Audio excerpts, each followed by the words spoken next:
How secure is your digital landscape? As we navigate through this rapidly evolving cybersecurity environment, where threats almost morph and adapt at unprecedented pace right before our eyes, the need for robust and proactive security measures rather than reactive have never been more apparent. So today I'm joined by Dave Merkel. He's the CEO of a company called Expel, and they're at the forefront of managed detection and response, or MDR. And today I want to dive into how the landscape of cybersecurity is shifting, and also learn more about the dual role that AI plays in both aiding and challenging security measures. And also find out once and for all whether today's CEOs are truly prepared to understand and tackle the complexities of cybersecurity. A big thank you to my amazing sponsor who helps me keep exploring the world of tech and bringing you daily updates. Quick wake-up call for everybody. Legacy DRM failed to securely enable external collaboration on sensitive files. And as a result, organisations face a risk-trust contradiction. They must share content with untrusted third parties, yet protect that data. And I think it's time for a modern DRM solution that solves this dilemma without compromising on either security or productivity. And that's why I've joined forces with Kiteworks, who offer a robust DRM governance and centralised control for all your files, making it easy to enforce granular access controls, detailed auditing, not to mention manage versions automatically and maintain complete data custody without relying on user key-based encryption. And you can do that by visiting kiteworks.com to get started with Kiteworks Safe Edit Next Generation DRM. That's kiteworks.com to get started today. But now, on with today's show. Well, buckle up and hold on tight, because no matter where you're located in the world, it's time for me to beam your ears all the way to sunny San Diego, where today's guest is waiting to join me. So a massive warm welcome to the show. Can you tell everyone listening a little about who you are and what you do? Sure, Neil. My name's Dave Merkel. I'm the CEO and one of the co-founders of Expel. We're a cybersecurity company that initially started here in the U.S., and it's our job to protect companies from bad things that happen. And when it comes to protecting companies from those bad things that happen, it seems like every day there is something scary happening. I think before you came on the podcast, there was that 10 billion passwords that had been leaked, or that's all over the web at the minute. So I've got to ask, to set the scene for our conversation, how have you seen the cybersecurity landscape evolve over the last few months? In particular, everyone's talking about AI. I suspect there's something there, but what emerging trends should organizations be aware of right now when it comes to cybersecurity? Well, this is one of those areas. I hate to be a peddler of fear, uncertainty, and doubt, because I actually don't think that's terribly useful. But it is true that attackers have not gone anywhere. In fact, there's more and more of them constantly. Whether you're talking about criminal activity, somebody that just wants to maybe do a ransomware attack and steal your data and make some money, or if you're talking about nation states that are conducting economic espionage or nation state level espionage. Each year that goes by, the volume seems to intensify. Also, the kinds of tools that are available for attackers, it kind of continues to trickle down, if that makes some sense. Yeah. So something that maybe 10 years ago used to be a really sophisticated attack or tradecraft is now commonplace, where someone that doesn't necessarily have, the greatest skill sets can still get access to the tools to affect a really impactful attack. You mentioned AI. AI falls right into that category. And let me be more precise, because I do get a little nerdy and annoyed when people say AI and they're not specific. So I will be specific. If we talk about AI, which right now, most people, when they say that, are talking about things like ChatGPT and large language models and having more sophisticated interaction with software, almost like it's a human being. So let's take just that piece. If you look at what it's good at, which is mimicking human communication, that's another example of trickle down, where if you wanted to conduct a really good social engineering attack, whether it was crafting a really clever email or a text message, and maybe your target speaks English, you don't even have to speak English. Like you can now actually, get the software to actually put together really effective communications. So again, more trickle down, more access to tools increases the volume of attacks. And I know that sounds kind of doomish, but it's true. I mean, it's not going anywhere. All you're going to do is see volume increase, sophistication increase. So we're in a forever cycle of having to continue to innovate to protect ourselves. And I guess the big question for business leaders listening, they're seeing these ongoing attacks. They're subscribing to this landscape that you've just described perfectly there. What kind of strategies should their organization be implementing to better prevent and mitigate cyber attacks in this increasingly complex environment we all find ourselves in? Well, if I'm going to provide some general advice, particularly to business leaders, so people running companies and organizations that are not cybersecurity, kind of lifelong cybersecurity practitioners like I am, as opposed to giving them some sort of mystical cyber advice, I actually have just some practical business advice, which is your cybersecurity function, wherever it lives in your organization, you should understand that as well as you do the parts of your business that actually make you revenue. And so, and you should hold the leadership of that organization accountable the same way that you hold other business unit leaders accountable. Too often I've seen, cyber's hard and it's mystical and it's technical. And sometimes we as cybersecurity practitioners don't help that perception because we talk in, technical terms and jargon and, all this other kinds of, mystical stuff. And so we're not helping the business understand what we do better. But if you take the time to do that and hold your leaders accountable, you can actually start to do the same kinds of things with cyber that you do with other parts of your business. Have performance metrics, understand how they impact the business, understand how they impact not just your quote risk, but how they also prevent risk and create positive business outcomes, positive business opportunities by helping you manage the situation.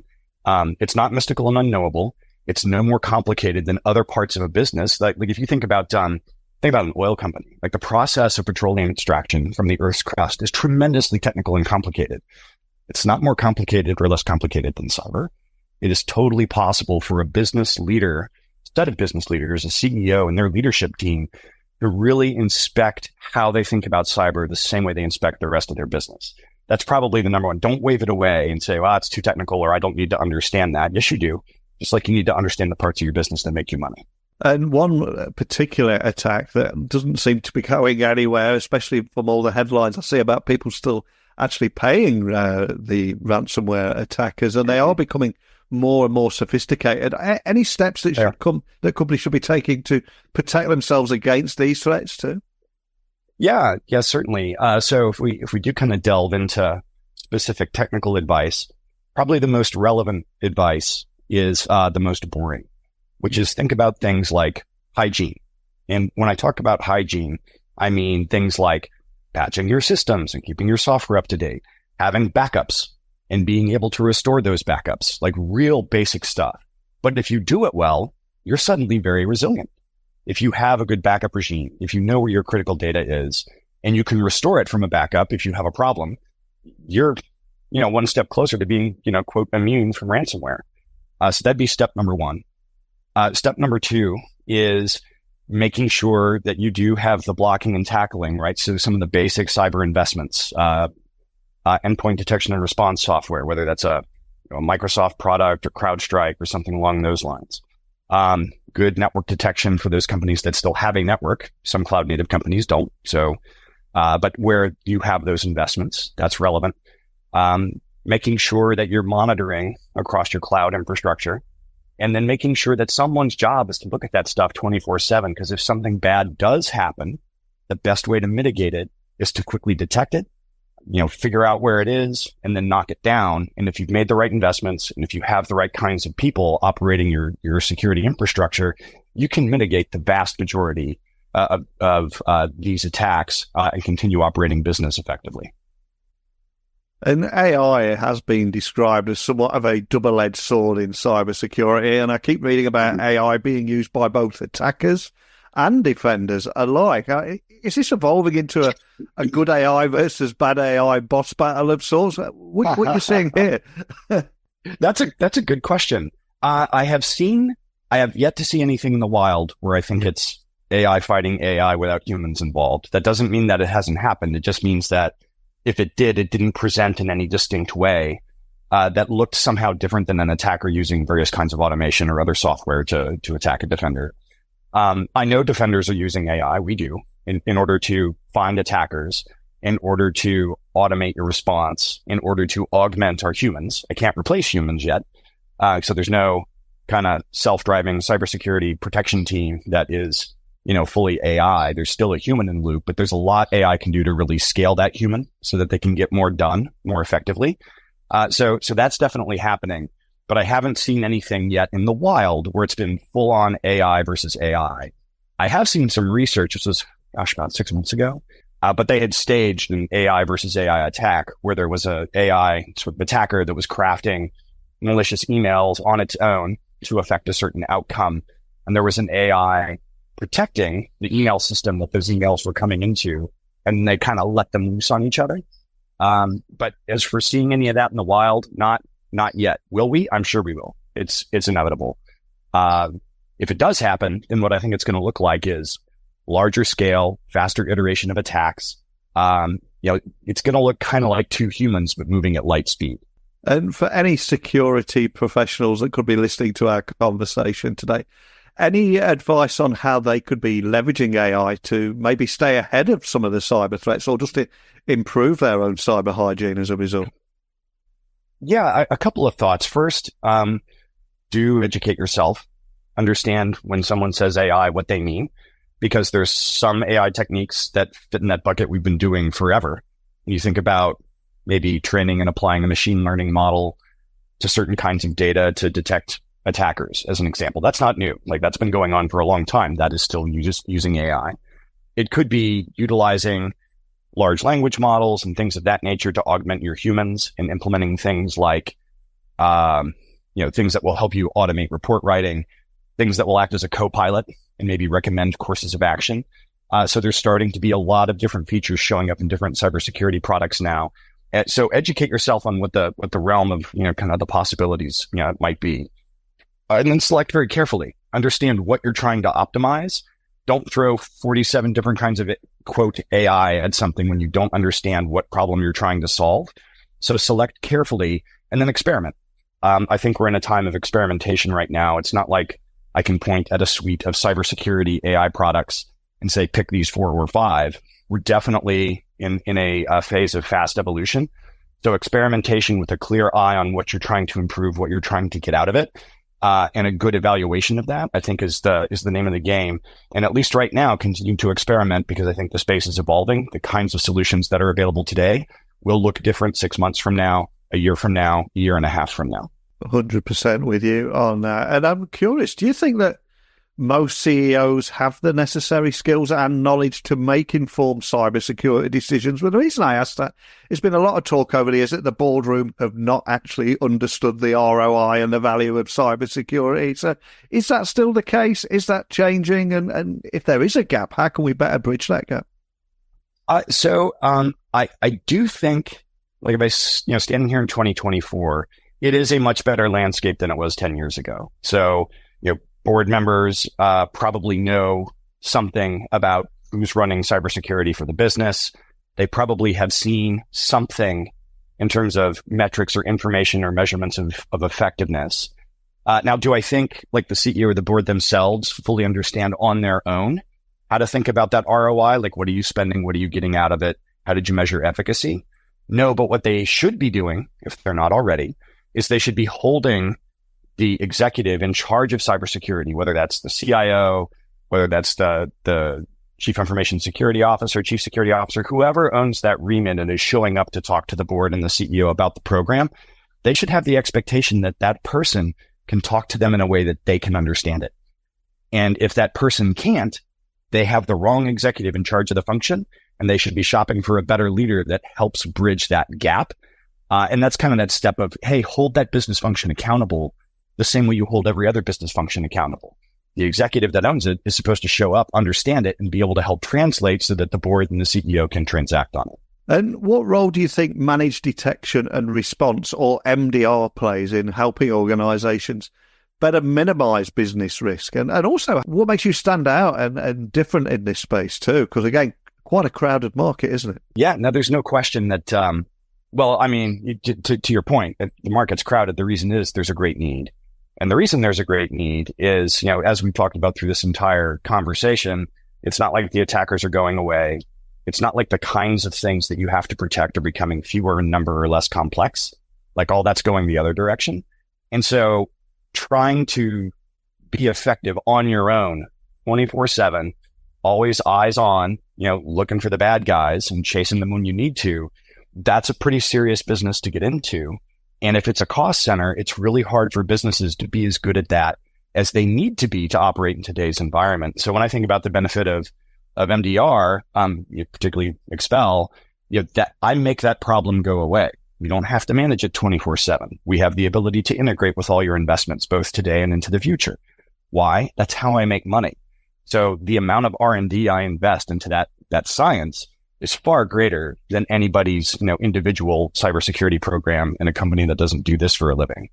And what we've done at Expel is, even though there is still a human in the loop, and there is, I don't need nearly as many humans because we invested heavily in technology when we started the business to optimize that whole process of detect something, identify what to do about it, and respond.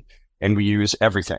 Pick a definition of AI, it's in there, up to and including utilization of large language models in some of the ways that I've described. It's an extensible platform. So every time there's a new security product that enters the space, and there is always going to be a new security product, we have the ability to integrate quickly and then be able to use that investment on our customers' behalf. So we're able to continue to keep up with the landscape as it evolves, which if you haven't made the kinds of technology investments that we have, is really challenging to do. You certainly would have a hard time doing it on your own. We find our competitors can't keep pace with us either. And the pace of technological change can be breathtaking, but there's also an argument it will never move this slow again. So looking ahead, right, what do you see as the biggest challenges and equally the opportunities maybe to end on a positive note for the cybersecurity industry?